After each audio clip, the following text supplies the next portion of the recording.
n'est pas possible de faire des progrès dans un pays.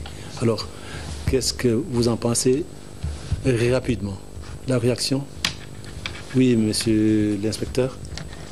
Oui, je pense que cet étudiant est conscient du niveau du déclin de l'enseignement dans notre pays aujourd'hui.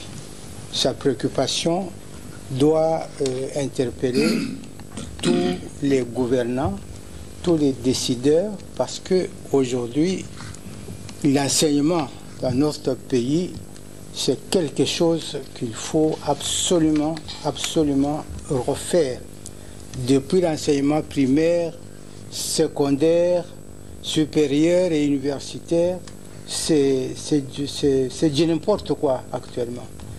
Parce que la corruption a élu domicile dans tous les organismes de l'enseignement. Que ce soit les recteurs des universités, que ce soit les professeurs des universités, que ce soit les assistants, les étudiants entre eux, c'est la corruption. Pour réussir, il faut corrompre les professeurs. Les professeurs abusent de nos enfants pour leur donner des points. Et à ce moment-là, comment voulez-vous parler d'un enseignement dans un pays comme celui-ci? Ça, c'est ma réaction par rapport à la question de l'étudiant. La question de l'étudiant. Monsieur Mboma. Alors, madame, vous diriez quoi à cet étudiant? Cet étudiant, visiblement, a voulu être ironique en disant, est-ce qu'on a un système éducatif?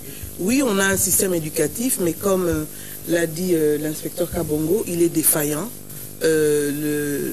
On note vraiment la baisse de la qualité de l'enseignement. Et là, je voudrais vous référer ou vous renvoyer à un très bon avis, nous appelons ça avis ou bien recommandation du Conseil économique et social sur la baisse de la qualité de l'enseignement en RDC. Il y a beaucoup de propositions concrètes, solides pour redresser les choses. Et c'est dû notamment à la faiblesse du budget consacré à l'éducation en général, aux moyens donnés, aux infrastructures qui sont en train de se dégrader. Et là, on espère qu'avec notamment, je dis bien, le programme des 100 jours qu'on nous a annoncé du nouveau président, qu'on va un peu au niveau infrastructure améliorer les choses. Quant à la deuxième observation, sincérité, là encore, je pense que c'est un peu ironique. C'est en fait, est-ce qu'on peut faire de la politique sans sincérité? Je dis que la politique noble requiert de la transparence. Si on veut faire une politique dans un bon système démocratique, il faut de la transparence, il faut beaucoup d'éthique, il faut, comme ce que l'inspecteur épingle constamment, lutter contre la corruption, et puis il faut être un bon communicateur. Les citoyens ont besoin de savoir ce que vous comptez faire, ont besoin de savoir ce que vous avez fait et ont besoin de faire le bilan de ce que vous avez fait. Donc, il y a dans ça aussi cette notion de sincérité, il y a la notion de redevabilité. Savoir rendre compte. Oui, vous disiez? Oui, moi je pense que l'étudiant de l'UPN, qui dit l'UPN, dit le système aussi éducatif. Je pense que Robert Ngam ne va pas me contredire, il est dans le système éducatif. Mais lorsqu'il parle de la question de l'éducation, il faut savoir prendre l'éducation de manière globale, et non pas simplement scindée en parlant de l'enseignement. L'enseignement fait partie de l'éducation. L'éducation est globale. Moi, j'ai appris dans les notions de la pédagogie générale que l'éducation de la base, vous avez les parents qui portent une éducation aussi à l'enfant, qui participent à l'éducation de l'enfant. Vous avez aussi la religion qui participe à l'éducation de l'enfant. Vous avez l'école, vous avez aussi l'État et voire même l'environnement. Vous avez les piliers qui constituent l'ensemble et les fondamentaux pour l'éducation de l'enfant, qui n'a rien à voir tout simplement de parler que de l'enseignement. L'enseignement, ce n'est qu'une complémentarité pour l'homme dans son éducation et dans son évolution. Là maintenant, si nous voulons apporter les corrections, regardez là où sont les défaillances, ces questions fondamentales liées à l'enseignement, qu'il faut apporter des corrections, oui, mais moi moi, je peux vous rassurer qu'en ce qui concerne certains parents, ils vous diront, j'éduque mon enfant à la maison dans de bonnes conditions et lui donner le précepte de la vie comme il faut. S'il y a une défaillance au niveau de l'école, il faut savoir dire que c'est au niveau de l'école que se pose le problème. Sur le plan religieux, à l'époque, nous avons appris la religion comme science au niveau de l'école primaire et ailleurs. Mais aujourd'hui, vous avez des enfants qui font même des jeûnes et prières dans des églises qu'on appelle aujourd'hui les bizambizambes. C'est un sérieux problème. Dans la globalité des choses qui constituent l'éducation de notre système, il faut tenir compte de certains aspects, lesquels va avoir les responsabilités religieuses, responsabilités parents, responsabilités l'État, responsabilités autres. À partir de ce moment, on peut apporter des corrections pour savoir où est la défaillance. Alors, c'est la question qu'il pose pour les corps enseignants. Nous avons heureusement 2 enseignants à côté, il y a un professeur et puis le chef de travaux. L'étudiant pose la question si nous avons un système éducatif. Qu'est-ce que vous direz d'abord, M. Ngambi? Le système éducatif existe. Vous avez aujourd'hui la nouvelle loi organique qui réglemente les secteurs de l'éducation. On a apporté certaines réformes. Peut-être il y a toujours à manger et à boire là-dedans. Peut-être qu'on est trop pressé à apporter des réformes qui, sur le plan réel, n'apportent aucun changement. Mais comme on dit les autres, nous avons un système qui commence des maternelles avec, je ne sais pas, 53 ans maternelle. 3 ans maternelle. Vous avez 6 ans de l'école primaire, mais aujourd'hui qu'on a ramené à 8 ans. En fait, d'une manière générale, notre système éducatif a été conçu que l'enfant passe au moins 18 ans à être formé. C'est ça, hein? Oui. 6 ans primaire, 6 ans secondaire, 18 ans, l'étudiant ou l'enfant, l'apprenant, est en train d'être formé pour qu'à 18 ans, 20 ans, il intègre 25 ans quand il termine l'université, il intègre comme un produit valable dans la société capable d'en transformer. Malheureusement, les faiblesses dues d'une manière générale, pas tout simplement au secteur de l'éducation, mais à un problème de gouvernance d'une manière générale, parce que l'éducation a besoin de moyens. Les moyens doivent venir de l'économie, de la production, de la transformation de richesses. Et quand vous avez un budget de 4 milliards à prévision, en recette, vous êtes autour de 2,7 milliards, même si vous donnez 6%, 10% du budget, ça ne résout pas les problèmes actuels. Vous avez encore des écoles sans banc. Je vis dernièrement le président Antoine Chilombo en train de visiter une école à Kinshasa, où les étudiants, les élèves sont sur le briques, ils n'ont pas de tableaux. Et quand tu prends ces tableaux-là sur l'ensemble de la République, c'est horrible. Je l'ai toujours dit, moi je fais les humanités biochimie, où nous n'avions comme matériel de laboratoire que les tableaux de Mendeleïev. Alors qu'est-ce qu'un étudiant, un diplômé en biochimie est capable de faire? C'est ça le problème de notre système d'éducation. Qu'est-ce qu'un diplômé en maths physique est capable de faire? Qu'est-ce qu'un diplômé en sciences commerciales est capable de faire? Qu'est-ce qu'un diplômé en littéraire est capable de faire? Alors, rien du tout. Ce sont de tels questionnements. Peut-être que j'aurais voulu que je sois au Parlement pour y apporter des innovations. Mais malheureusement... Oui, vous disiez, M. Saïlé, système éducatif au Congo, oui, mais il nous manque une dose de discipline. Et lorsque l'enfant quitte la maison le matin, il va à l'école. Et à l'école là-bas, il est chassé parce que les minervois n'ont pas été payés par les parents. Au lieu de rentrer à la maison, l'enfant joue au foot, en cours de route. Il joue aux dames. Le parent n'est pas informé. Il va rentrer à la maison sans cahier de communication. Parce qu'à l'époque, il y avait cahier de communication. Makombo a été à l'école. Le maître dit que Makombo était à l'école. Le maître signe. Et lorsqu'on rentre, je donne un exemple. Le professeur, franchement, vous toujours embrouiller les cartes comme ça pour rien. Allons-y. Vous n'avez pas été député national, mais attendez 4 ans. Alors, lorsque Makombo rentre à la maison avec un cahier de communication, le parent sait que Makombo a été à l'école. Aujourd'hui, ça n'existe pas. Alors, je proposerais tout simplement que, après le cycle secondaire, que nous revenions à l'époque de Maréchal, il y avait 2 ans de service militaire pour être discipliné. Parce qu'on dit que la discipline, c'est la mère des armées. Ok. Alors, que dirait Maïmaï? Merci, M. Kalonda. Mais il y a une corrélation fondamentale entre les deux questions. lorsque C'est vrai. l'étudiant pose le problème, la question de savoir s'il y a un système éducatif, et le deuxième, je ne sais pas si c'est la même personne. Non, c'est M. Valentin, des limités. Il dit, peut-on faire la politique sans sincérité? Il y a une corrélation fondamentale. L'école est appelée à former les citoyens, notamment sur l'éthique. La sincérité, c'est une partie de l'éthique qu'on apprend à l'école notamment.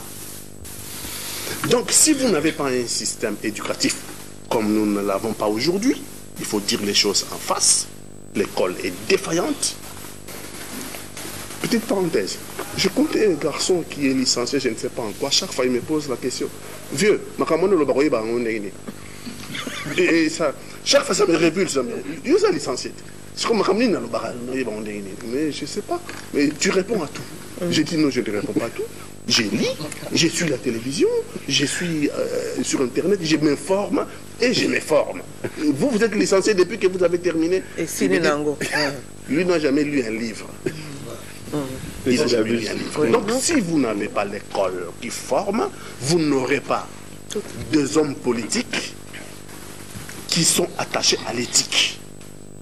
Une différence, je vais m'arrêter là, entre les animaux et les humains, c'est aussi l'éthique. L'éthique, c'est la morale, c'est la connaissance du bien et du mal. Ça va, ça c'est pas bien. Et l'animal, lui, c'est pas, il peut faire pipi ici. Donc nous, sans école, nous sommes en train de nous abêtir, devenir des animaux. Ok, alors, Gandhi, s'il y a moyen de, oui, de je vous résumer. reviens sur un volet qui est la sincérité. Je pense que Katanga a bien dit, il n'a pas dissocié les deux puisque c'est complémentaire. Nous sommes dans un système depuis les années 60 jusqu'à ce jour. Il y a des gouvernements qui se sont succédés sans qu'il y ait sincérité. Je vais vous donner 2 ou 3 exemples. Quand on se rappelle des objectifs des années 80, que le Congo, au niveau du développement, peut être premier, deuxième, mais pas troisième. Donc l'objectif de l'agriculture, priorité des l'agriculture, priorité des priorités. L'agriculture, priorité des priorités. Jusqu'à ce jour, je n'ai pas vu la priorité de l'agriculture. On importe tout. Et quand je reviens avec le gouvernement qui vient de partir, le régime qui vient de sortir du système, on a eu notamment les 5 chantiers. Je ne sais pas combien de chantiers on est arrivé à faire, combien de chantiers. Quand on arrive aussi à un autre, les 5 chantiers n'étaient pas finis, qu'on vous a promis la modernité. Mais moi, je pense qu'il y a un problème de sincérité. Tout le monde, avant d'arriver au pouvoir, promet, donne des projets alléchants, mais quand il s'agit de mettre en application ce projet-là, on ne voit personne. Il y a des lois qui sont édictées au niveau du Parlement, leur mise en place, le suivi de ces lois ou de différents projets, mais il n'y a rien. Donc, il y a un manque de sincérité. Tant qu'on n'arrivera pas à avoir, comme Angèle avait dit, d'avoir un gouvernement avec des politiques, des hommes d'État capables de pouvoir respecter ce qu'ils promettent aux populations, voire même aller au-delà de ce qu'ils ont promis dans le bon sens pour ces citoyens, tant qu'on n'arrivera pas à la sincérité, ce n'est pas la peine de faire la politique. Il faut changer les braquets. Ok. Nous sommes dans... Vous imaginez que c'est la rubrique des courriers. Hein? Nous sommes dans les courriers, on n'a pas encore attaqué. Je pense que ceux qui veulent prendre la parole maintenant doivent se résumer un peu. Les professeurs, on vient chez vous, vous allez terminer, vous allez conclure. Oui, Lokaka. Moi, je vous remercie. Je prends les pensées. J'aurais entendu quelqu'un pour dire que l'absence de Kabila, c'est de là où je pouvais donner une pensée en termes révolutionnaires, en termes d'idéologie, en termes de groupe. C'est-à-dire le président Kabila comme personne morale, avec un groupe dont le champ de prédilection serait la politique en République démocratique du Congo. Et donc, conformément aux lois, aux statuts, aux règlements, les acteurs seront là pour matérialiser la vision ainsi que la pensée révolutionnaire. En deuxième position, quand il parle de l'enseignement, ça existe. Il faut féliciter ceux qui sont enseignants en RDC. J'insiste que c'est le seul pays qui a de professeurs d'université congolo-congolais. Donc, ici, on n'a pas un problème d'appeler les experts des étrangers. Et donc, ces patriotes, on peut les qualifier des locaux, qui se battent nuit et jour pour relever le défi et donner la lumière là où il y a l'obscurité. Donc ils sont des vrais patriotes. Et c'est que nous suggérons qu'il y ait amélioration des conditions de vie. Mais quant à l'enseignement, ça existe. Et l'enseignement fait partie de l'infini. Donc le système éducatif, c'est l'infini. Donc nous poursuivons vers l'excellence. Mais il y a des méandres. Ce qui fait qu'on forme des vrais Congolais. Mais il ne manque pas ceux qui sont dans les déviances. C'est-à-dire le rôle de l'enseignant, c'est de former quelqu'un utile. Mais il ne manque pas de gens, des déviants. Mais vous n'allez pas prendre le temps pour dire que face à ceux qui sont médiocres, de dire que le pays, l'enseignement ne marche pas. Non, ça existe. Nous pouvons féliciter des médecins congolais partout ici. Vous voyez des jeunes médecins qui donnent le temps. Et donc les enseignants qui forment ces médecins ingénieurs sont vraiment d'une utilité capitale. Il faut les encourager. Il faut renforcer l'éthique. Mais dire ça existe, nous devons renforcer. Mais il y a quelque chose que je pouvais ajouter sur ce que M. Gandhi a dit. Vous savez, le virus qui existe ici chez nous, c'est ce que Corneille Moulumba a fait hier. Le Kaka ne va pas reconnaître ça en 2019. Donc il y a un processus d'une république. Ça, nous devons relever ça comme défi. Il y a des temps, il y a des gens qui ont consacré le temps. Je crois qu'Abébal a été à Sun City pour forger ce pays. Il y a eu des énergies et de sacrifices. Les gens se sont consentis. Et ça, je parle du président Kabila. Et donc, de jeune âge, pour chercher à rassembler le Congolais, faire du pays qui était 4 des poches, le réunir, peaufiner de textes, avoir le bicaméralisme, donner l'idée où les autres viennent se reposer. Et donc, en termes d'énergie et de probité morale et intellectuelle, aux bâtisseurs pareils, il y a une éthique de responsabilité en termes de reconnaissance d'actes que les autres ont posés. L'État congolais, c'est un processus. Et donc, nous n'allons pas forger l'État congolais quand tel arrive. Les autres sont en train de saper. C'est lui qui a fait, donc nous n'allons pas avancer. Et donc, prenons le temps de dire que ceux qui ont fait quelque chose, vous donnez quelque chose en termes de mérite, et ceux qui viendront ajouter, vont ajouter pour le bien-être de tout le monde. Alors, qu'est-ce que vous direz, monsieur? Oui, merci, directeur, pour la parole. Moi, je pense que ces deux questions qui ont été soulevées ont une relation. Parce que la politique de la sincérité relève aussi d'un système éducatif qui soit bien programmé. Ce sont les politiciens qui vont faire cette politique dans la sincérité, qui doivent être bien formés. Mais ce que nous constatons, nous avions des problèmes au niveau de notre système éducatif liés à la société que nous avions vécue précédemment, qui était sanctionnée par l'arbitraire. Puisque dans la science de la justice, il y a un développement qui est compromis. Vous voyez, maintenant que nous sommes dans la primauté avec le nouveau président, nous croyons qu'il y aura des dispositions qui seront prises par rapport à notre système éducatif. Et puis, nous allons plus tard avoir des politiques qui auront beaucoup de qualités, puisqu'ils ont une bonne probité morale et puis qui seront là pour donner une image normale de notre société. Ok, alors, pour ce là, qu'est-ce que vous dites? Oui, l'étudiant pose le problème. Il a posé un problème, réel. Il a demandé s'il y a vraiment un système éducatif dans notre pays. Et j'ai entendu les réponses des uns et des autres et je m'interrogeais, j'ai dit, est-ce qu'il a reçu vraiment sa réponse? Est-ce que nous lui avons dit que ce système existe? Beaucoup ont répondu que le système existe. Non, il me semble qu'il est à faire. Parce que la fois dernière, justement, je crois qu'il est parti de la discussion qu'on a eue ici, lorsqu'on a dit que il n'y a pas une corrélation entre l'enseignement qu'on donne de la maternelle à l'école primaire, l'enseignement au secondaire, où on forme des gens, on ne sait pas dans quelle filière de métier ils vont aller, où les gens quittent l'université sans savoir exactement où ils vont aller travailler. Nous aimerions que l'on fasse comme dans beaucoup de pays, où justement la majeure partie du budget est consacrée à l'éducation. Pourquoi?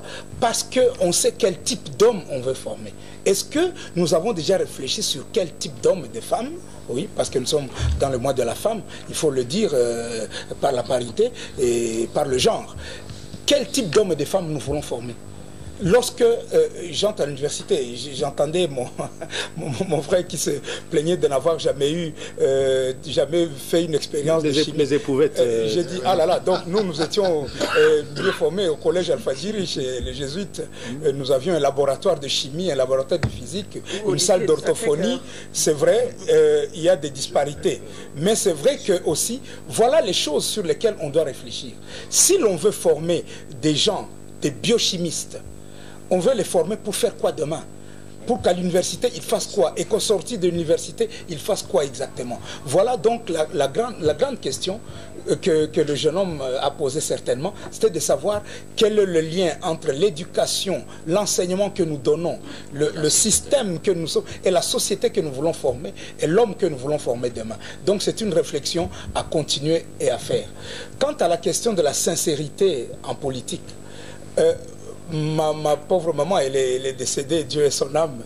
Elle nous disait toujours, chaque fois que vous veniez et que vous lui racontiez des histoires, elle disait en Swahili, Ouemtoto, on n'est pas politicien. Toi, enfant là, tu es devenu politicien. C'est-à-dire, tu es en train de mentir, tu n'es pas sincère. Dans notre pays, les gens considèrent que les politiciens ne sont pas sincères. Et effectivement, lorsqu'on entre en politique, il y a ce qu'on appelle l'idéal que l'on poursuit, c'est-à-dire former une nation, gérer la res publica. Mais il y a aussi cette autre question. Est-ce que l'éthique nécessaire à ce que la parole que vous prononcez, les promesses que vous faites comme candidat par exemple, lorsque vous êtes politicien, lorsque vous devenez élu, et la réalisation, la mise en route des programmes que vous avez faits, est-ce que vous avez de la sincérité? C'est là le jugement. Je crois que probablement notre téléspectateur voulait que nous disions à nos politiciens, on vous jugera sur la manière dont vous allez vous comporter, vous députés provinciaux, vous députés nationaux, vous sénateurs, sénatrices élus hier, nous devons les féliciter même s'il y a eu des histoires, mais nous devons dire également, vous qui êtes à la tête du pays, quelle est la sincérité de votre engagement? Je crois que cela, c'est une question où la redevabilité devra devenir le mot majeur par rapport à ceux qui vous ont élus, par rapport à ceux pour qui vous devez travailler. Voici la matière qui vous attend, vous, député provincial, vous, député national, vous, sénateur, et vous, ministre demain. Ce n'est pas les slogans que le peuple attend les actions. Merci, étudiant Mboma de l'UPN, pour votre correspondance. Vous avez vu qu'on a consacré du temps pour dire que la jeunesse, on ne vous néglige pas du tout. Nous entrons maintenant dans le vif du sujet. Il s'agit des élections qui se sont déroulées la semaine dernière.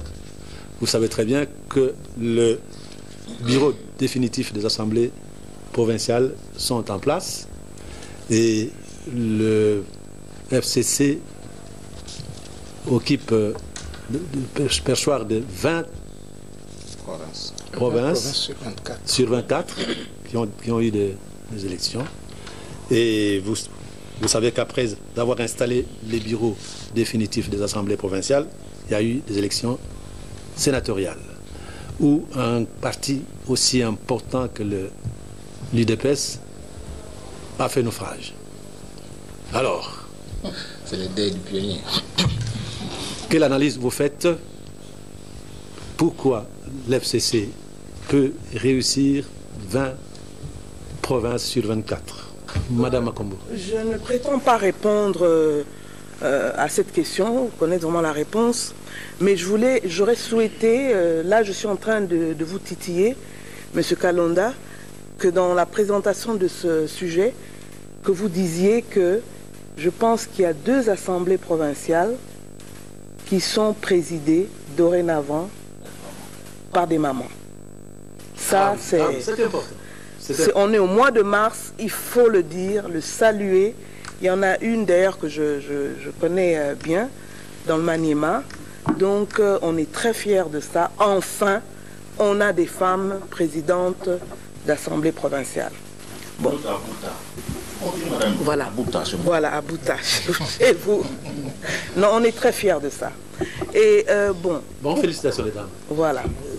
Bravo. Bravo. C'est un premier pas, comme vous dites. C'est bon. Maintenant, ça a été l'hécatombe pour l'UDPS, mais ça a été aussi vraiment un choc. Hein, moi, une des raisons, parce que j'étais j'étais candidate, j'ai pu le vivre, j'ai pu le voir, j'ai pu l'entendre, le niveau de corruption qu'il y a eu. C'est absolument catastrophique, c'est vraiment alarmant, écœurant. Et comme je vous disais, sans avoir les réponses pourquoi l'UDPS a fait naufrage, je me demande un peu si ils ne se sont pas un peu ou beaucoup reposés sur leur laurier après la présidentielle. Un homme politique, on dit qu'un homme politique pense à la prochaine élection, mais un homme d'État pense plutôt à l'avenir du pays. Mais quand on est politique, il faut penser aux deux. Donc je pense que l'UDPS aurait dû y penser, planifier, et ils ont et puis resserrer les rangs, mettre l'accent sur l'éthique, parce que regardez dans notre ville-province de Kinshasa, où l'UDPS a 12 députés provinciaux, eh bien, exactement, zéro sénateur. On me demande l'UDPS, donc je parle de l'UDPS, et ça nous renvoie un peu à, c'était 2006. 2006, quand l'Assemblée provinciale était à dominance MLC, et on nous a donné un gouverneur PPRD.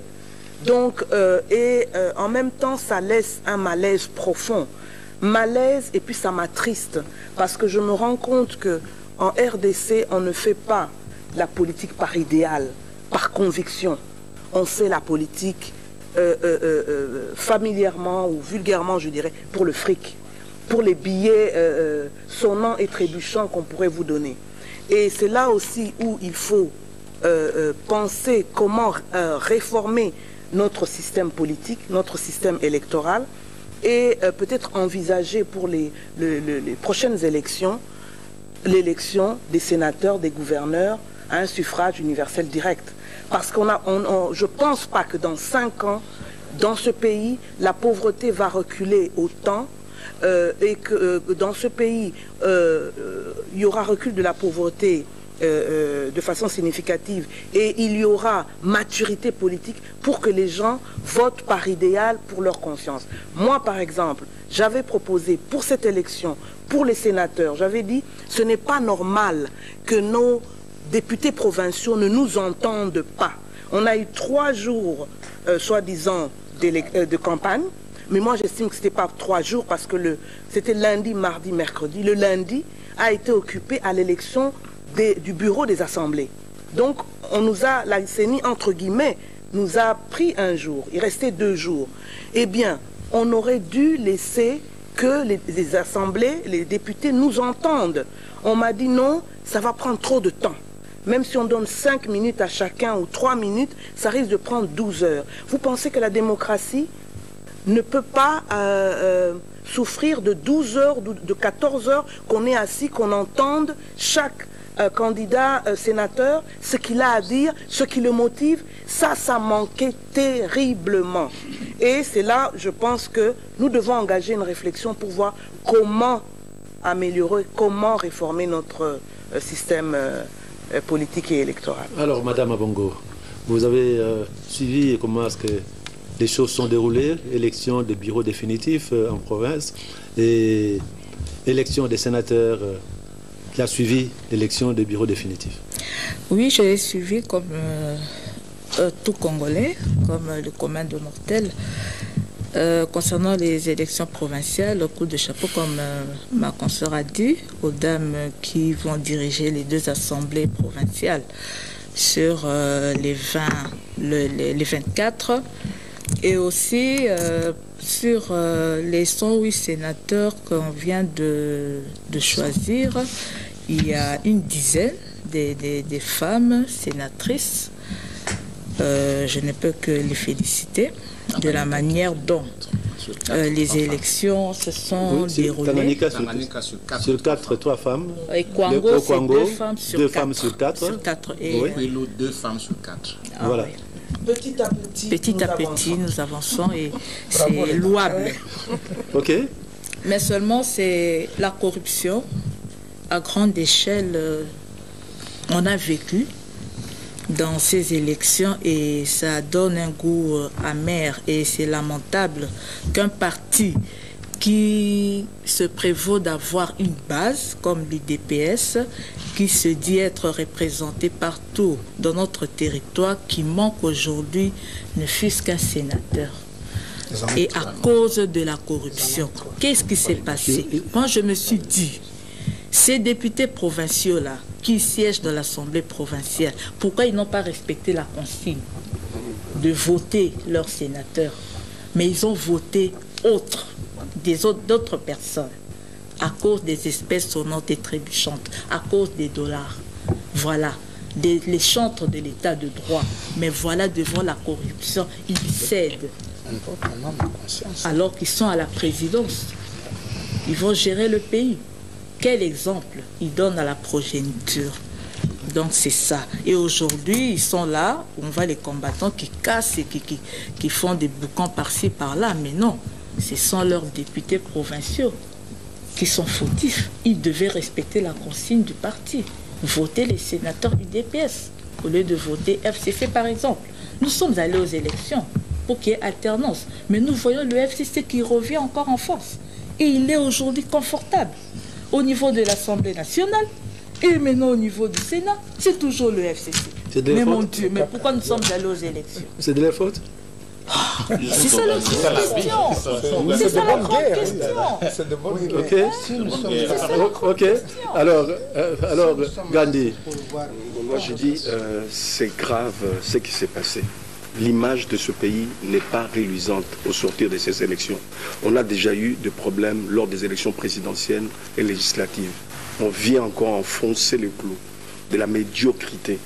Et il y a des illustres personnages politiques qu'on connaît depuis les années 60, des gens intègres qui étaient candidats, qui étaient déjà sénateurs, qui étaient candidats, qui ont préféré plutôt ne pas se représenter compte tenu des pressions qu'il y avait, des pressions financières.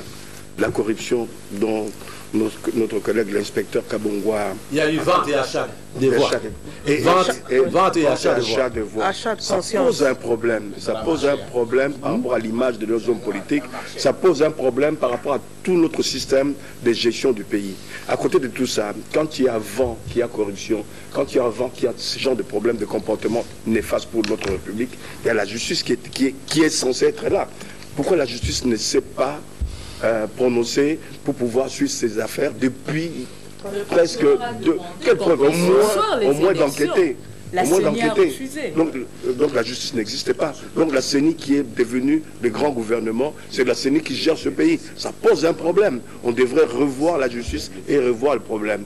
Quand il y a des détournements de fonds, la justice ne réagit pas. Quand il y a des détournements de voix par la voie de la corruption, la justice ne réagit pas. Ça pose un problème grave, très grave. Moi, je vais suggérer, peut-être tu suivras, j'avais pensé, réfléchi, est-ce qu'on a besoin d'avoir 2 corps au niveau du Parlement, c'est-à-dire 2 chambres. 2 chambres.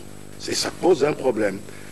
Du gâchis. Non seulement il y a la corruption, l'État perd beaucoup d'argent. Cet argent, au niveau du Sénat, si on n'avait pas le Sénat, cet argent aurait pu aider à développer, soit à construire ou reconstruire les écoles. Ça aurait pu regarder le Sénégal. En supprimant le Sénat, ils ont mis en place une ligne ferroviaire. C'est beaucoup plus intéressant que de prendre des corrupteurs et les mettre de s'asseoir là, à perdre du temps, à prendre l'argent de l'État, à corrompre, à se faire corrompre. Ça pose un problème. Donc il faut penser à supprimer le Sénat et à solidifier le Parlement, c'est-à-dire la Chambre des députés, en réduisant même le personnel au niveau de la députation. Ça pose un problème, puisque le reste les citoyens croupis dans la misère, que ce soit les enseignants, que ce soit les médecins, que ce soit les citoyens lambda. Ça pose un problème. Revenons, réfléchissons pour l'avenir de ce pays, mais autrement. Alors Robert, Ngabi. Je pense qu'il y a 3 niveaux d'analyse qu'il faut faire. Premièrement, notre texte, la loi électorale, dit que le vote est secret. Deuxièmement, il y a un problème d'encadrement dans le chef, même si la corruption pourrait être utilisée. Nous sortons des élections de 2011. Une consigne est donnée par le président de l'UDPS à ses députés de dire les élections ont été monnayées, il y a eu corruption, il y a eu tricherie. Nous ne participons pas à des institutions issues d'une élection truquée. La majorité des élus de l'UDPS n'avaient pas respecté la consigne de leur leader. Ils avaient préféré aller siéger à l'Assemblée nationale et même, je crois, au Sénat. Non, le Sénat n'était pas encore là. Alors, aujourd'hui, c'est toujours l'UDPS.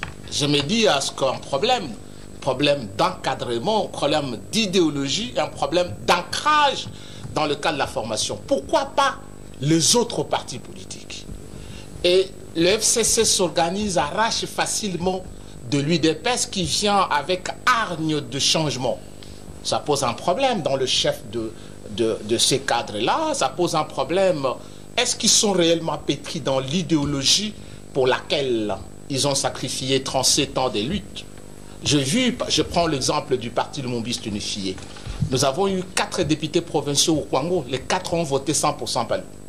Nous avons eu 5 députés provinciaux dans le Kwilu. Les 5 députés provinciaux ont voté 100% Palou. Nous avions fait une alliance avec l'AFDC au Katanga.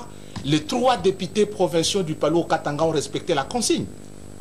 Et quand on parle d'une corruption pour des responsables, des personnes engagées, qui auraient reçu l'argent pour pouvoir diminuer leur propre parti qui accède à la magistrature suprême, je pense qu'il y a un problème d'encadrement. Cash, je crois, ne s'est pas encore transformé en une plateforme de gestion. Cash est encore aujourd'hui juste Kamere Tshisekedi, Félix Tshilombo. C'est tout ce qu'on appelle Cash. Il n'y a pas une coordination. Prenez le nombre de réunions que le président, l'autorité morale de FCC a tenues avec les élus de FCC. C'est plusieurs réunions d'encadrement, même les actes d'engagement. Combien de réunions y a-t-il au niveau de Cash entre l'autorité morale de Cash? La coordination même de Cash n'est pas connue. Qui est le coordonnateur? Est-ce qu'il faut-il croire que Kabound Wakabound, par le fait d'être président AI de l'UDPS, est automatiquement coordonnateur de Cash? Tous ces partis, société civile et d'autres partis qui déclarent soutenir le chef de l'État, qui les accueillent? Il y a un vide organisationnel. Et c'est vide, c'est comme des petits poussins qui ne sont pas sous l'encadrement de leur mère poule. De leur mère poule. Qu'est-ce que les éperviers et les autres vont faire? Les ravir. Alors, Monsieur Katanga. Cash a été cité. Cash a été cité, bien sûr. Je suis le communicateur officiel de Cash. Et je pense que je réponds calmement. Parce qu'il faut analyser à froid ce qui arrive à notre pays. À froid, c'est bien. Il faut être le problème, il n'est pas le problème. Il faut le faire froidement. Oui. Il n'est pas le problème de l'UDPS et ses alliés. Il n'est pas non plus le problème de l'UNC et ses alliés. Le problème, il est le problème congolais. Des élections que nous connaissons aujourd'hui, indirectes, autant pour les présidents des assemblées provinciales que pour les sénateurs. Demain, ça sera pour les gouverneurs. Ça sera pire. Ce sont des élections indirectes qui découlent de l'élection au suffrage universel direct du 30 décembre 2018.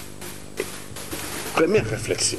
Au 30 décembre 2018, il y a eu 3 candidats à l'élection présidentielle fondamentalement qui ont fait campagne électorale. Le candidat du pouvoir qui s'appelait Emmanuel Shadari, le candidat de Cash qui s'appelait Félix Tshilombo et le candidat de Lamuka qui s'appelait Martin Fayulu Madidi. Les 2 candidats de l'opposition de l'époque, c'est-à-dire Martin Fayulu et Félix Tshilombo, à eux deux, ont fait presque 80% de voix. À eux deux. ont fait presque 80% de voix de l'électorat à l'élection présidentielle. Je ne peux pas comprendre qu'au 30 juin à cette élection, alors que le peuple a rejeté à plus de 80% les candidats de la majorité, mais que les candidats de majorité, les candidats députés provinciaux et députés nationaux de l'ancienne majorité aient pu avoir la majorité des candidats à ces élections. C'est logique. Voilà le problème. Il découle d'abord de l'élection directe.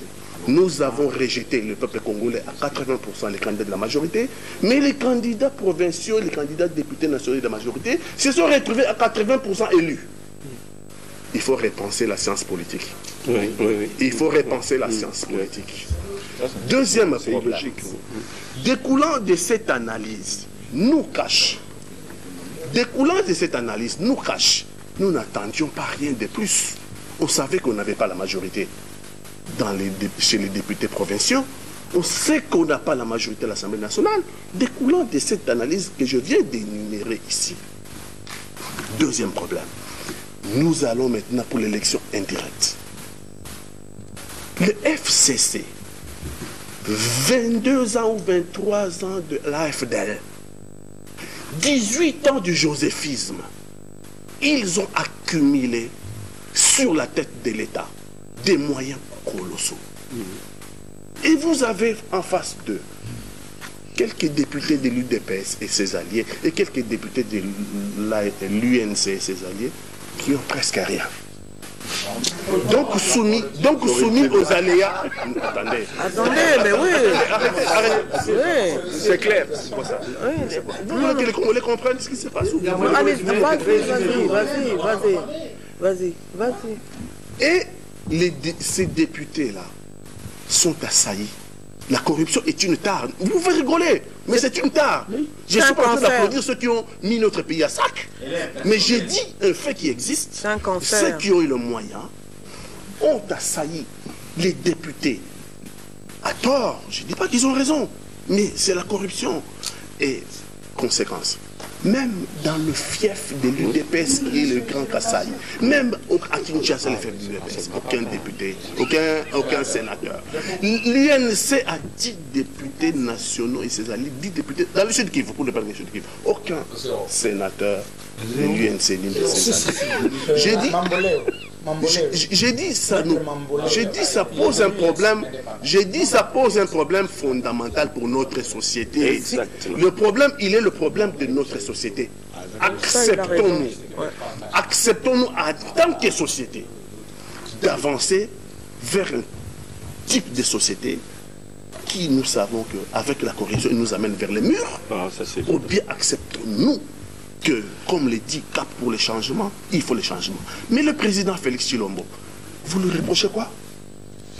La veille de l'élection, le secrétaire général, président AI de l'UDPS, a réuni tous ces députés provinciaux et leur a demandé et a donné des consignes claires. Mais au moment d'aller aux urnes, puisque le vote est secret, les gens ont préféré voter la corruption. C'est le Congo qui a un problème. Ok, le Congo. Entendu. Oui, alors, M. Moulumba, vous êtes UDPS, pionnier. Comment expliquer que vous avez les députés dans une assemblée et cette assemblée ne sort aucun sénateur pour votre compte? Bien, tout à l'heure, quand nous sommes présentés, j'ai dit que nous étions en deuil. D'autres m'ont posé la question qui est mort. Moi, je pose la question, c'est moi. Qui a posé la question qui est mort?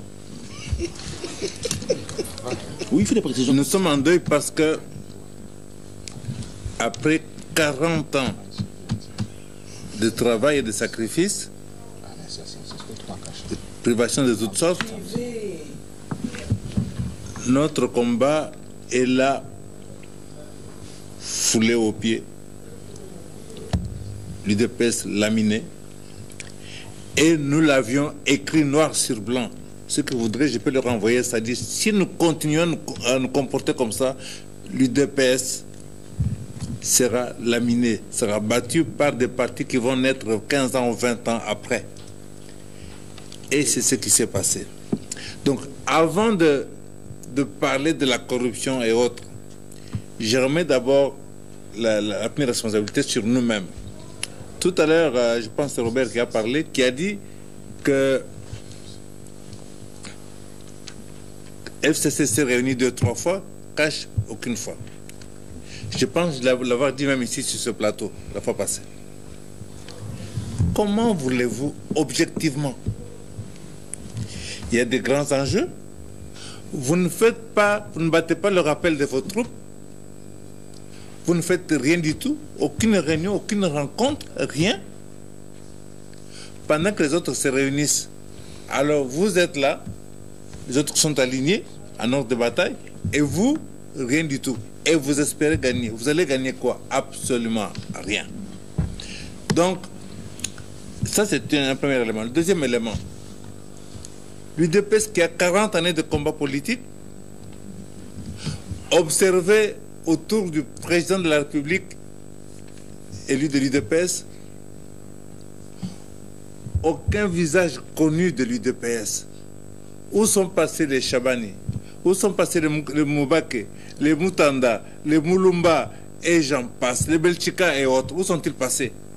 Sont-ils tous incompétents? Vous avez dans le cabinet du président beaucoup de gens de l'UNC. C'est bien. Mais le combat que nous avons mené, il est différent. Il est plus ancien, il est plus solide. Il peut y avoir l'argent. Des personnes qui ont été capables de résister à la torture, de résister à la violence, qui ont été capables de marcher à pied, de Kimmaseke jusqu'ici, c'est-à-dire qu'il y a autre chose que l'argent.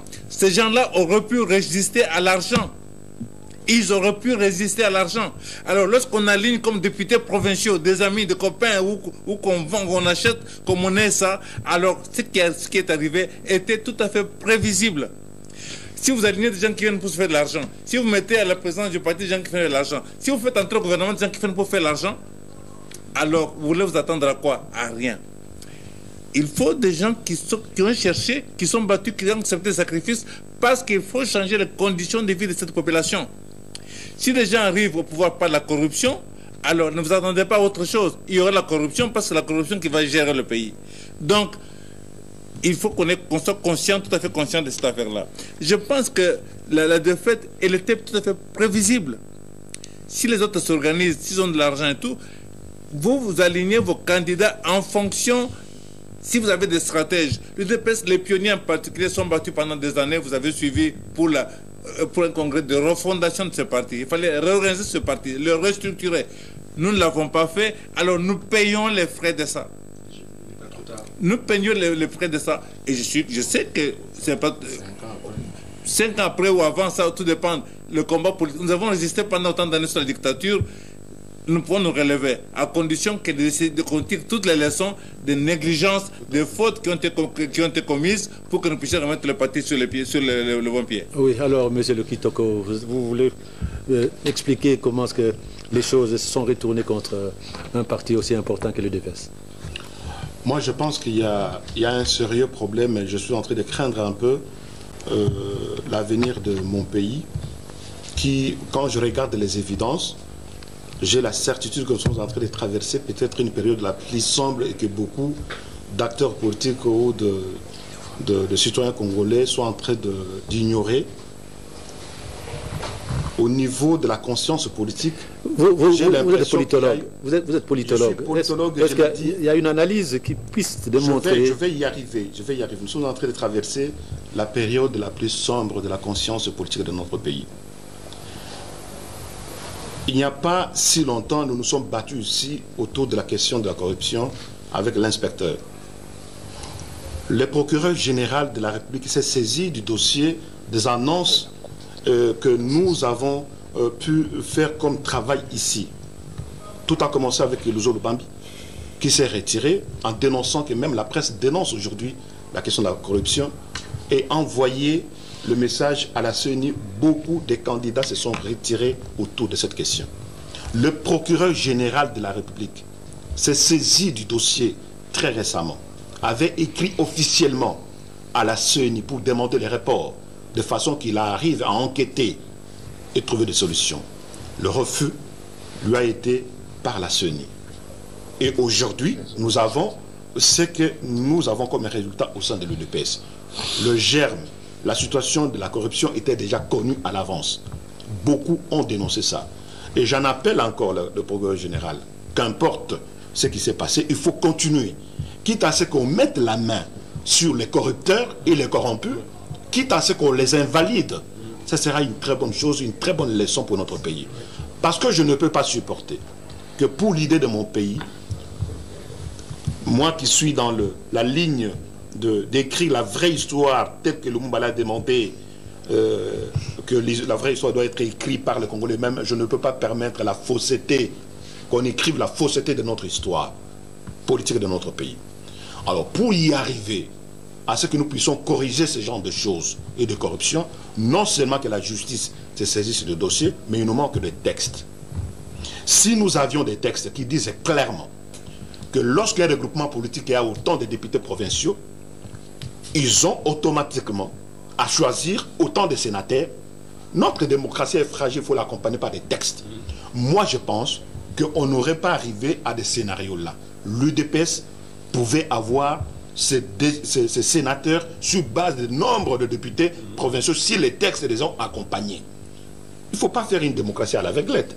Nous manquons des textes qui encadrent cela. Les indépendants. Nous avons connu ça en 2011. Léon Kengouadondo, minoritaire au Sénat, s'est retrouvé président du Sénat. Au nom de quoi les enveloppes ont circulé.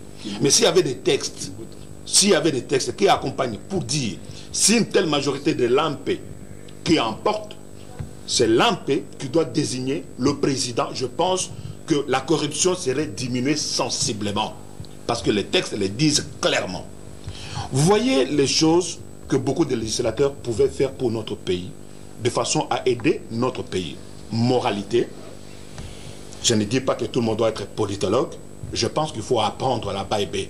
On ne peut pas quitter quelque part, parce qu'on était commerçant, on ne sait pas qui là, pour entrer dans la gestion de la question de l'État, sans éthique, sans morale et sans vision. Le président de la République qui combat la corruption, dans son langage, il doit mettre en tête que ceux qui vont les combattre lui-même, ce sont ses propres députés.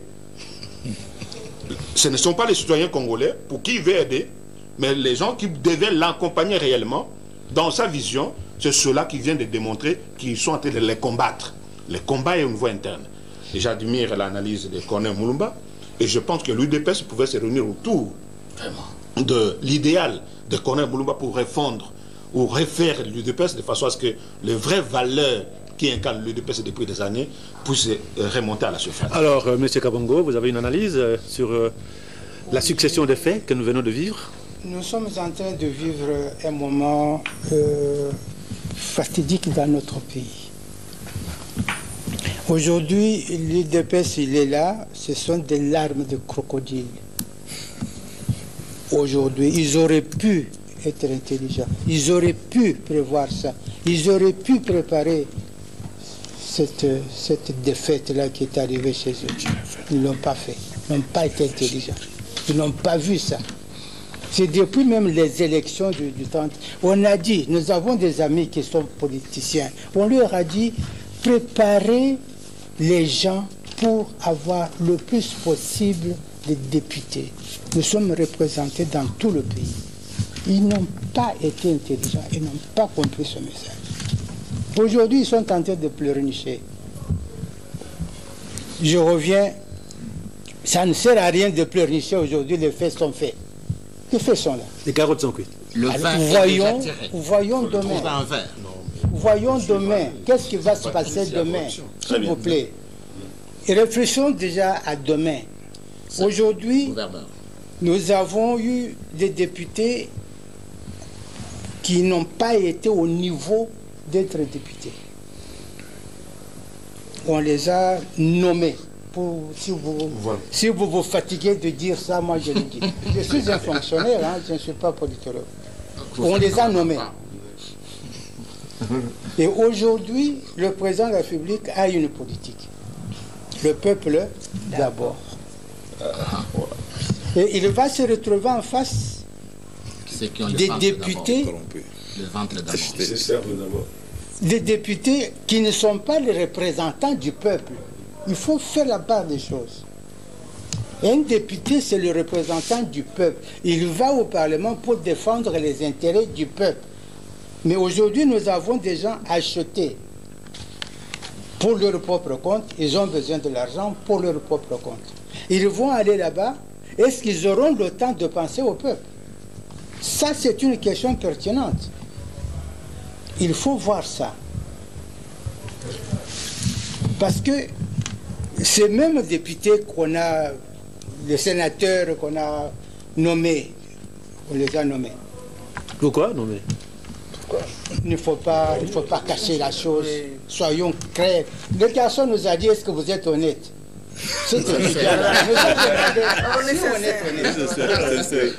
C'est ça l'honnêteté, la franchise. Il faut dire la vérité. Nommé par qui? Par Nanga? Je ne dis pas. Vous savez qui les a nommés.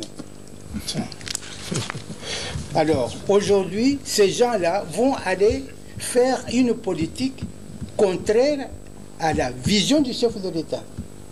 Ils vont faire une politique qui ne va pas aller dans l'esprit de la volonté du chef de l'État. Parce qu'ils savent dans quelles conditions ils sont arrivés dans ces assises de députés et de sénateurs. Alors voilà le danger. Je suis d'accord avec mon frère, mon ami, pour dire que le pays est en danger. Votre complice Kitoko. Oui. Le danger est là. Vous avez pleinement raison. Nous allons nous retrouver en face des députés et des sénateurs qui ne partageront pas la politique du chef de l'État. Alors, ok. Alors, quelle analyse fait voilà monsieur... un peu ce que je voulais l'analyse fait monsieur... ajouter.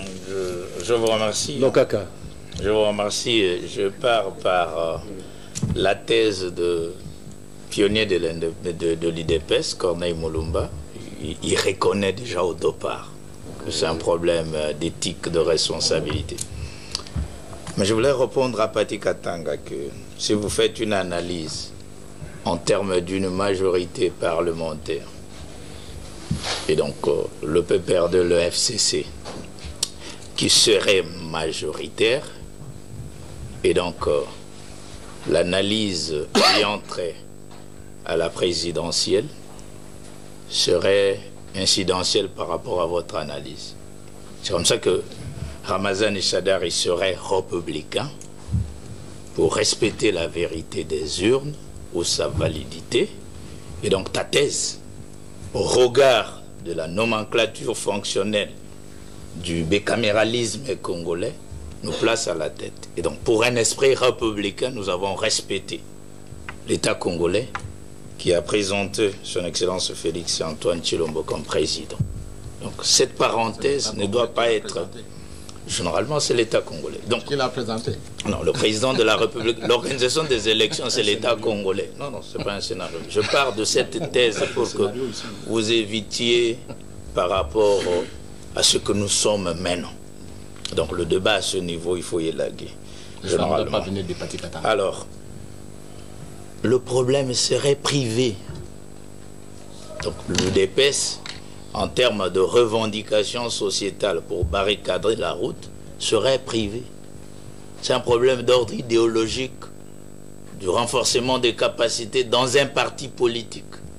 Et les mécanismes d'invalidation des candidats sont prévus par rapport à un parti politique qui dépose les candidatures et paye le caution pour les candidats. Et dès lors que vous n'avez pas respecté les mots d'ordre du parti, il y a des mécanismes institutionnels pour revendiquer. Mais là où il y a un problème, que quand les revendications privées sont nationales, ça perturbe l'ordre public et la circulation des personnes ainsi que de leurs biens. Et ces députés sont connus. Peter Kazadi, 30 minutes avant les élections, à la RTNC, il déclare, je cite, « Nous avons créé une dynamique au sein de l'Assemblée provinciale et nous allons voter tel que nous allons apprécier. » Fin de citation, si je ne m'abuse pas. Et après les élections. Et quelle était la dynamique créée par Peter Kazadi de l'UDPS, ancien directeur de cabinet du président ancien de l'UDPS. C'est question de probité morale au sein de l'UDPS, qui n'a rien à voir avec l'organisation institutionnelle comme État et perturbation. Donc il faut revisiter la manière. Et ces députés sont connus. Les résidences sont connues.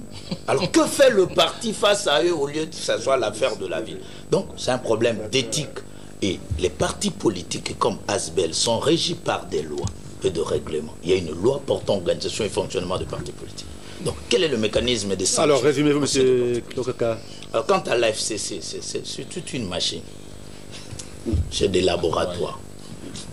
Il y a... Non, moi je ne fais pas la promotion de corruption. Non, oui, mais il faut le dire, papa. En politique, papa, en politique, il y a, dans des élections, il y a les critères capacitaires et censitaires. C'est connu. Parce que les partis politiques font partie des courtiers politiques de gestion d'État. Et ils font le courtage pour atteindre la chose publique. Ils ont des mécanismes internes. Donc ce sont des confréries qui gèrent les machines. Il y a des us fonctionnels auxquels les gens... Non, attention. Au niveau supérieur de la gestion politique, nos membres congolais doivent avoir une idée que les gens qui constituent la classe politique, c'est une classe des élites qui mettent des mécanismes pour gagner. Parce qu'ils sont à la quête du pouvoir. Ils sont à la recherche du pouvoir d'État. Même s'il faut quel était ce mécanisme?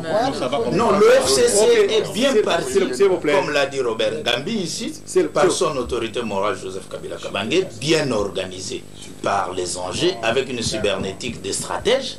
Donc ça le place en première position. Et donc quant au regret, c'est des échecs, mais il y a eu vote. Mais la manière dont on peut parler de la corruption, à quel niveau? Il faut le réunir, ils vont dénoncer, c'est l'IDPS qui va les accuser pour qu'il arrive à dénoncer, mais c'est interne. Ça n'a rien à voir avec l'incidence. Alors, pour Kitoko, il faut éviter de dire que l'État congolais a un problème. Ce n'est pas l'État congolais. Un groupe de gens qui font partie d'une société privée compte créer un problème de l'État congolais. Donc ça n'a rien à voir avec l'État. C'est un problème d'ordre moral. Et donc, comme l'a reconnu Pionnier, il faut refonder l'UDPS avec ses membres. Ok. Alors, monsieur Saïlé? Je réponds à 3 points, sur 3 points. Celui qui veut faire la politique doit se regarder 2 fois dans le miroir. Parce qu'il faut appartenir ne fût-ce qu'à la classe moyenne. Qui dit classe moyenne dit celui qui mange ne fait que 2 fois par jour et un peu d'argent en compte. Ça c'est 1. De 2, je donne le conseil à mes frères de l'UDPS. Aujourd'hui, je vois UDPS Kibasa, UDPS Tshisekedi, UDPS Chibala, UDPS Moubake. Je leur demande tout simplement, comme le pionnier là, qu'on respecte ne fût-ce que le droit d'aînesse. Qu'ils aient le courage d'aller vers le pionnier. C'est lui qui a travaillé avec Tshisekedi à Bruxelles. Hein. Ils sont passés à la télévision belge pour défendre l'UDPS à l'extérieur du pays. Qu'ils viennent vers leurs grands frères, ensemble pour trouver un compromis. Parce que échouer, c'est-à-dire apprendre à corriger les erreurs.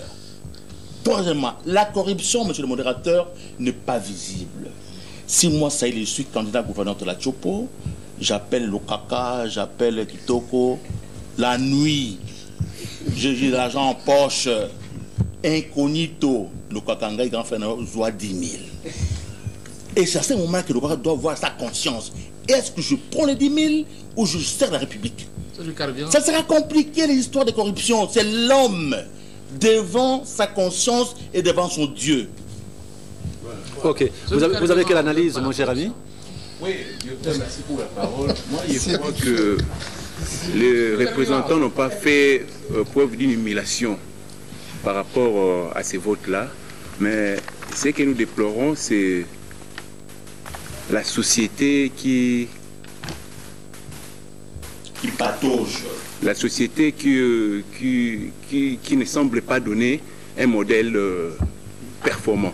Mais cette fois-ci, comme nous avions un président Tshisekedi qui est à la chaise de la démocratie, je pense que la justice garantit les bons fonctionnements de la démocratie. Avec le président Tshisekedi, nous croyons que, puisque c'est tout à peine qu'il veut entrer au pouvoir, il a trouvé beaucoup de problèmes auxquels il doit faire face. Il doit faire face. Mais je pense que face à tous ces problèmes-là, il y aura des solutions parce que le président doit changer la façon d'organiser la société. Mais pour les élections, là, qu'est-ce qu'il va faire concrètement? Qui c'est, les présidents? Non, il n'y a aucun sénateur. Il y a la représentativité. Les sénateurs, les professions qui ont là, ont ce qu'on appelle ils ont ce qu'on appelle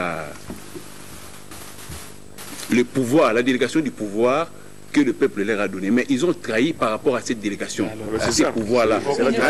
C'est un problème interne de l'UDPS d'abord dans un premier temps. Alors Gandhi, vous pensez quoi sur ce qui se passe selon vous Je manque même deux mots. Moi, je pense même que ce que peut-être l'Église avait dit, parler de médiocrité, c'est encore léger. Je manque même deux mots pour qualifier cela, puisque, comme M. Kabongo l'avait dit plusieurs fois, c'est vraiment la société gangrénée, puisque ce n'est pas seulement les hommes politiques qui sont dans ce système de corruption, c'est à tous les niveaux. C'est à tous les niveaux qu'on trouve des corrupteurs et des corrompus. Et il y a un problème de société. Il y a les vendeurs et les acheteurs. Les vendeurs et les acheteurs. Je pense que le président de la République devrait d'abord s'occuper de la justice, réorganiser la justice pour qu'à un moment donné, qu'on puisse remettre de l'ordre de ce côté-là, qu'il y ait des sanctions. Quand on verra des sanctions, je pense qu'à tous les niveaux, je pense que les gens vont hésiter à deux fois. Parce que si on commence par la base, c'est-à-dire à savoir l'éducation, ça va nous prendre 1 ou 2 générations. Mais il faut que dès maintenant, qu'on tape dans la fourmilière et que la justice s'en prenne aux gens qui devraient être l'exemple pour les enfants. C'est-à-dire les hommes politiques, les chefs de grandes entreprises, ou publiques ou privées, ou semi-publiques, semi-privées, etc. Il faut qu'on commence par la justice. Et à partir de la justice, je pense qu'on peut repenser. Et j'ai fait aussi appel aux penseurs congolais, s'il y en a, qui puissent imaginer un système politique qui puisse aider ce pays-là à changer les cas. Ok, professeur Barala, vous pensez qu'on doit mettre l'accent sur la corruption ou on doit faire l'accent sur l'intégrité des hommes qui doivent nous représenter? Quelle analyse vous faites? Les deux. Mais je sais que je vais faire bondir certains. Je trouve que la discussion qu'on est en train de faire, elle ne va pas dans le sens qui puisse satisfaire ceux qui attendent que nous leur disions une parole qui construit. Oui. Et j'aimerais rentrer sur un certain nombre de choses. Pour une fois, je ne suis pas d'accord avec le patriarche Kabongo. Parce qu'il essaie de faire croire qu'il y a une partie de nos politiciens, un camp qui est corrupteur, un autre qui a été corrompu, etc. Il parle de Dieu. Non. Parce qu'il y a eu des gens qui ont été élus. Dans ces élections-là, il y a eu des gens qui ont été élus et venant de plusieurs horizons. Dans ma province natale, au sud Kivu, eh bien, le deuxième qui a été élu, c'est quelqu'un de la Mouka, c'est le vieux Pierre Lumbi. Donc si vous dites que Pierre Lumbi a dû corrompre des gens pour être élu, il va vous sauter dessus. Il y a des exceptions. Hein? Non, attention, attention. Mamboléo, le vieux Mamboléo, qui a 83 ans, qui va peut-être même présider peut-être le Sénat, le bureau provisoire du Sénat. C'est un vieux avocat que nous connaissons. Il est passé par le ticket UNC. Faites attention. Il n'y a pas eu que... Maintenant, parlons de l'ensemble. Voilà. Maintenant, parlons de l'ensemble. C'est pour ça que je voudrais vous faire l'analyse que moi j'ai fait est celle-ci. Tout est parti de la mauvaise stratégie et approche que beaucoup de partis et beaucoup d'hommes politiques, surtout de l'opposition, ont faite par rapport à ces élections. Beaucoup de gens se sont focalisés sur les élections présidentielles, voilà. Sur le passage, même, je l'ai dit à un confrère à la Senko, je leur ai dit, est-ce que vous autres, nous autres églises, nous devons nous occuper en 2016, en 2006, nous nous sommes occupés de faire passer Jean-Pierre Bemba parce que c'était plutôt lui qui était élu. En 2011, nous voulions faire passer le président Tshisekedi. En 2018, maintenant c'est Fayoulou. Et les autres là, les députés qui ont été envoyés par les mêmes élections, qui ont été envoyés au Parlement, les députés provinciaux. Pourquoi nous, Église, nous ne disons rien à propos de ces gens là-bas? Il y a eu une erreur d'approche. Beaucoup se sont focalisés sur ces élections présidentielles. Ils se sont focalisés sur une lutte contre la machine à voter, une guerre sans merci contre la CENI. Et ils ont... Attendez, je vais y arriver. Je dis simplement, c'était une erreur d'approche au point que les gens du FCC, j'ai vu comment ils étaient en train de tisser leur toile. Je sais qu'ils savaient. Ils savaient très bien qu'ils seraient sanctionnés, certainement. J'ai parlé avec quelques-uns, ils savaient certainement qu'ils seraient sanctionnés. Parce que tout le discours qui était là, la population était fatiguée d'un système. Mais la population a fait un vote de proximité. Il y a eu des gens qui se sont investis. Attendez, mais laissez-moi exprimer mon opinion. S'il vous plaît. J'exprime mon opinion. J'ai des PV. Beaucoup de gens... Écoutez, oui, exactement. Parce que je n'aime pas... Moi, j'ai des PV. Je n'aime pas qu'on aille dans une discussion comme si on avait une pensée unique. Je voudrais dire ceci. Il y en a qui se sont préparés. Il y en a qui ont mis des candidatures. Je sais très bien, j'ai un grand frère aussi, je sais, qui a été il est entré dans un regroupement qui n'a pas eu le seuil. Il n'est pas passé alors qu'il avait beaucoup de voix. Il n'est pas passé, mais son regroupement, il était dans le regroupement mais c'est ça la loi, c'est la loi, ce sont les contraintes de la loi, je m'excuse. Alors, je vais dire ceci. Beaucoup de gens ignorent peut-être ce dont il a parlé, peut-être qu'il l'a dit de façon philosophique. Les autres ont mis en place une machine électorale. Une machine en sorte qu'ils ont mis beaucoup de monde. J'analyse un peu le comportement politique de nos regroupements et de nos partis politiques et je me rends compte que, par exemple, les gens du PPRD, ils font la stratégie de la démultiplication des partis satellites. Donc, c'est ce qu'on appelle la mosaïque. Oui. Grâce à cela, ils présentent beaucoup de candidats. Et il s'avère que si ces candidats, par exemple, sont proches de la population, il peut arriver que c'est un jeune homme nouveau, il n'a jamais trempé dans la politique politicienne, et ce jeune homme est élu non pas parce que les gens ne savent même pas peut-être qu'il appartient à EFCC. Ils élisent le garçon du quartier, ils élisent le médecin du quartier, ils élisent l'avocat du quartier. Et il s'avère que cet avocat du quartier appartient au FCC. Et vous voyez donc cette majorité qui gonfle, les gens s'étonnent. Je demande à nos politiciens, chaque fois qu'ils préparent les élections présidentielles, qu'ils préparent également, qu'ils se préparent sérieusement, qu'ils fassent aussi, qu'ils mettent en place une machine électorale. Nos politiciens ont le défaut, écoutez, nos politiciens ont le défaut de ne pas demander l'avis des spécialistes et ils ne demandent pas l'avis des experts. Ceux qui l'ont fait ont eu les dividendes parce que c'est une stratégie lorsque vous voulez gagner les élections. Aujourd'hui, l'UDPS, comme je crois que c'est le doyen Moulumba qui l'a dit, ils n'ont pas préparé ces élections. L'UDPS n'a peut-être pas... Est-ce qu'il a réuni ces gens? Est-ce qu'il a fait comme... Moi, je sais, j'ai vu des gens voyager jusqu'au Sud Kivu, jusqu'au Katanga, pour aller faire élire les leurs, des bonzes du FCC, qui sont descendus sur le terrain parce qu'il fallait aller faire élire, alors qu'eux-mêmes n'étaient pas concernés par les élections. Oui, avec des marques d'argent. Oui, mais alors, voilà, je dis ceci. Ça, c'est la première considération. C'est une considération que j'appelle la considération de la stratégie d'approche. Quand les gens ont abordé ces élections ici, ils n'ont pas mis suffisamment de candidatures aux élections locales, aux élections provinciales, aux élections aux législatives nationales. Et ceux qui l'ont fait ont eu l'effet domino de ce nombre qu'ils avaient. Alors, maintenant parlons de la sénatoriale. J'y arrive. J'y arrive maintenant au sénatorial. C'est la conséquence. Quand on dit il y a corruption, je dis encore une fois que je voudrais faire bondir les gens. J'ai aimé la lettre et la tentative qu'a faite le procureur général de la République près la Cour de cassation.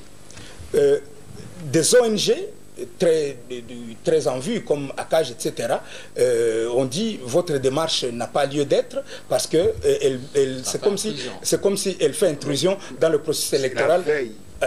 Et deuxièmement, la CENI avait la contrainte du temps, parce que tout était déjà programmé. Il y a encore les élections de Yumbi, de Beni, etc. Il y a des provinces qui sont en retard.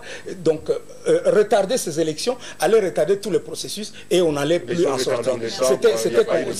C'était difficile. Mais seulement, voilà. Quand on parle de cette corruption-là, je vais chuter. S'il vous plaît. Quand il y a un corrompu, il y a aussi un corrupteur. Bien sûr. Les deux sont condamnés. Il faut les identifier. Et il faut avoir, devant la justice, ce sont les faits et les preuves. Lorsque vous n'avez pas de preuves, vous pouvez être procureur général de la République. On a dit les éléments. Oui. Jusqu'ici, j'entends des gens parler d'élections où il y a eu corruption massive. Personne n'a apporté la preuve, personne n'a apporté quelqu'un. Voilà, celui-ci, nous l'avons pris en flagrant délit de corruption. Attendez.